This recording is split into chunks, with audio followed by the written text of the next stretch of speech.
rise. Thank you very much. Please be seated. Good morning, everybody.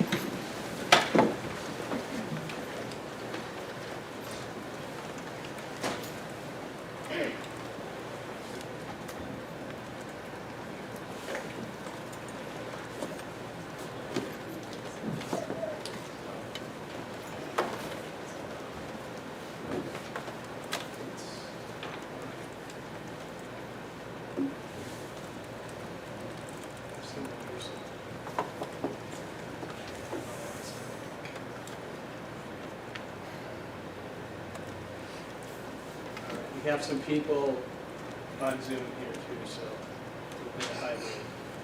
Okay, let's get on the record, please. Thank you. Okay, we are now on the record in State of Idaho versus Bryan C. Kohberger, CR 29222803. Mr. Kohberger is in the courtroom along with his attorney, Ms. Taylor. I believe also part of the team is Jay Logston and Elisa Massa, who is participating by Zoom, I believe. The state is represented by Mr. Thompson, Lake County Prosecutor's Office, or Prosecuting Attorney. Ms. Jennings is of that office too, Lake County Prosecutor's Office. Also part of that team is Ingrid Beatty and Jeff Nye, both from the Idaho Attorney General's Office. I'm John Judge. If you don't know me, I'm a Lake County District Judge, and I'll be presiding over this case. So, Mr. Kohberger, you've already heard a lot of what I'm going to tell you at your initial appearance, but I'll repeat it to you because it's important, and I want to remind you of these issues. So I'll briefly cover your rights, the charges against you, and the maximum penalties if you are found guilty or if you plead guilty. So I'm going to start with the rights. You have a constitutional right to have an attorney represent you throughout these proceedings. If you cannot afford to hire a lawyer, then one is appointed at public expense. Ms. Taylor and her team have already been appointed, so that's taken care of. You have a right to a speedy and public jury trial where the state would be required to prove every element of each charge against you beyond a reasonable doubt. At that trial, you would have the right to cross-examine the witnesses called against you. That means to see, hear, and question them, to call witnesses to testify for you, and if you choose to testify in your own defense. But you're not required to testify because you also have a right of silence. That right is protected under the Idaho and federal constitutions, so you can remain silent throughout these court proceedings, and that can't be held against you in any way. What you do need to remember, though, is that anything you do say, other than to your lawyers, could be used against you in a later court proceeding. Do you understand that? Yes, I do. Okay, thank you. You also have a right to appeal any final decision of the court.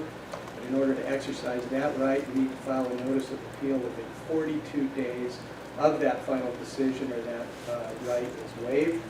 Also, if you are not a United States citizen, any finding of guilt in this state could have adverse consequences to your legal status. Do you understand these rights? Yes. Any questions about the rights? No. All right. Thank you, Mr. Kohberger. So let's go to the indictment. Do you have a copy of the indictment in front of you? Yes. Okay, thank you.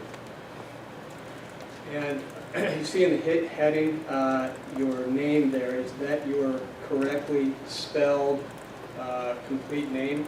Yes, it is. Is that the correct birth date underneath your name? Yes. Are those the correct last 4 digits of your social security number? Yes. All right, thank you. All right, I'm going to read you the charges on the indictment, starting with count 1, burglary.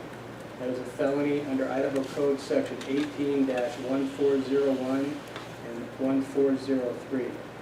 This alleges that you, on or about November 13, 2022, in Latah County, state of Idaho, did unlawfully enter a residence located at 1122 King Road, Moscow, with the intent to commit the felony crime of murder.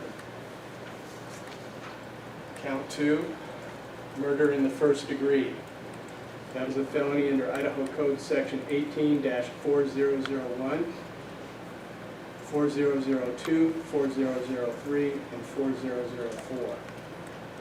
This alleges that you, on or about November 13, 2022, in Latah County, state of Idaho, did willfully, unlawfully, deliberately, with premeditation and with malice aforethought, kill and murder Madison Mogan, a human being, by stabbing Madison Mogan, from which she died.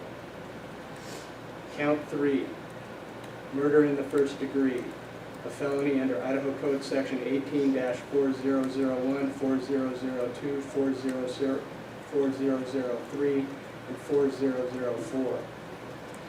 This alleges that you, on or about November 13, 2022, in Latah County, state of Idaho, did willfully, unlawfully, deliberately, with premeditation and with malice aforethought, kill and murder Kayla Gonsalves, a human being, by stabbing Kayla Gonsalves, from which she died. Count 4, murder in the first degree. That's a felony under Idaho Code Section 18-4001, 4002, 4003, and 4004. Alleging that you, on or about November 13, 2022, in Latah County, state of Idaho, did willfully, unlawfully, deliberately, with premeditation and with malice aforethought, kill and murder Zana Kernodle, excuse me. This is hard, I'm sorry. Zana Kernodle, a human being, by stabbing Zana Kernodle, from which she died. Count 5, murder in the first degree. This is a felony under Idaho Code Section 18-4001, 4002, 4003, and 4004. This alleges that you, on or about November 13, 2022, in Latah County, state of Idaho, did willfully, unlawfully, deliberately, with premeditation and with malice aforethought, kill and murder Ethan Chapin, a human being, by stabbing Ethan Chapin, from which he died. This was signed on May 16, 2023 by the presiding grand jury. So now I'm going to go to the maximum penalties of each charge, starting with count 1, burglary, minimum 1 year, up to 10 years in imprisonment, fine of up to $50,000 or both fine and imprisonment, restitution for the victim's economic losses resulting from the crime. For counts 2, 3, 4, and 5, murder in the first degree, maximum penalties, life in prison or the death penalty. Fine of up to $50,000 for both fine and life in prison or the death penalty. Restitution for the victim's economic losses resulting from the crime. Also additional fine of up to $5,000 to be paid directly to the victim's families. If you are found guilty or plead guilty on each charge, and the maximum sentences are imposed consecutively, that means one right after the other, you could be facing 10 years in prison, followed by 4 consecutive life sentences or death penalties, fines of up to $200,000 and $20,000 to be paid directly to the families, with any restitution resulting from the crimes.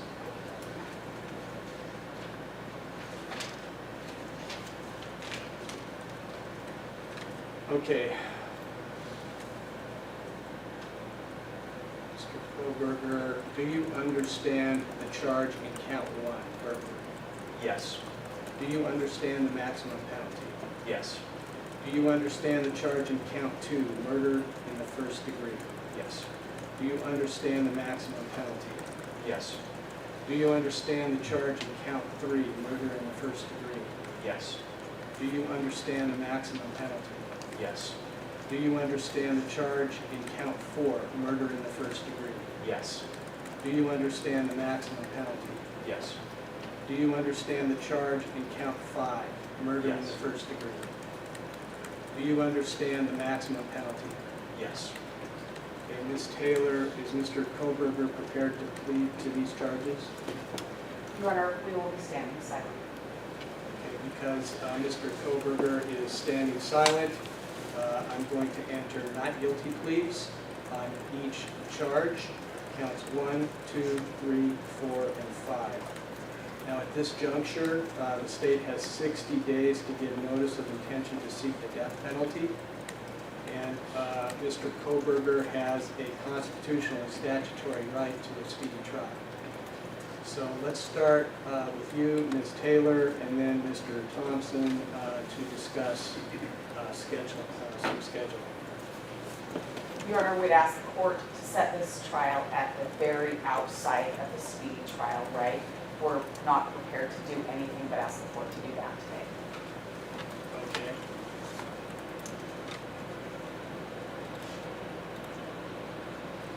Have we counted out when that will be? November? I have not counted it out, Your Honor, but I believe it would be about November 22nd is when it's run.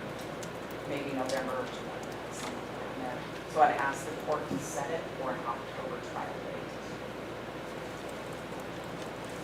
How long do you think it will take to try the case? My best guess is it would take at least 4 weeks, maybe 6. So you'd like me to set this for a 6-week trial? At this point, I would, Your Honor.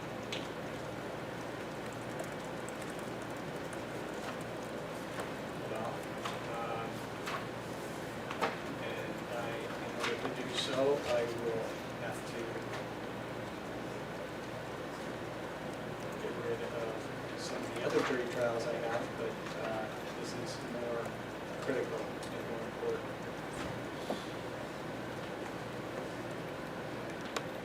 So, Mr. Thompson, what's your... Those trial dates are workable for the state judge. Okay, thank you.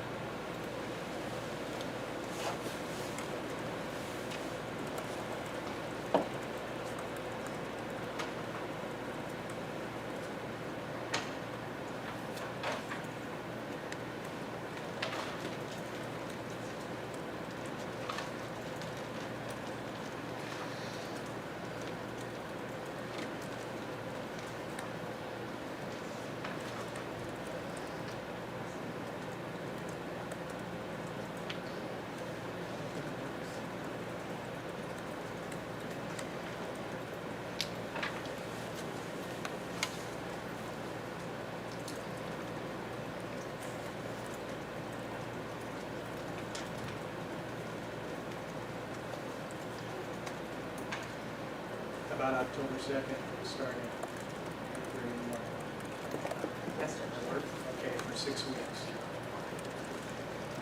Yes, sir. Anything else we need to address today, Ms. Taylor? Not with regard to the trial setting, no. Anything else? No. Okay, thank you. Mr. Thompson? Nothing to say at this time, Your Honor.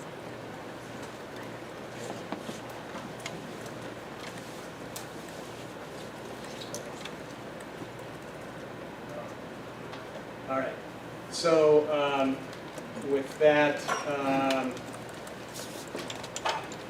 by the way, I do want to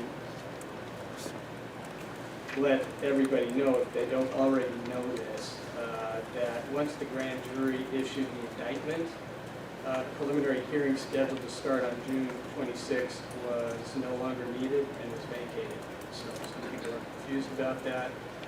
So I thank counsel and the media and the public for your attention and respect. So we are adjourned. Thank you.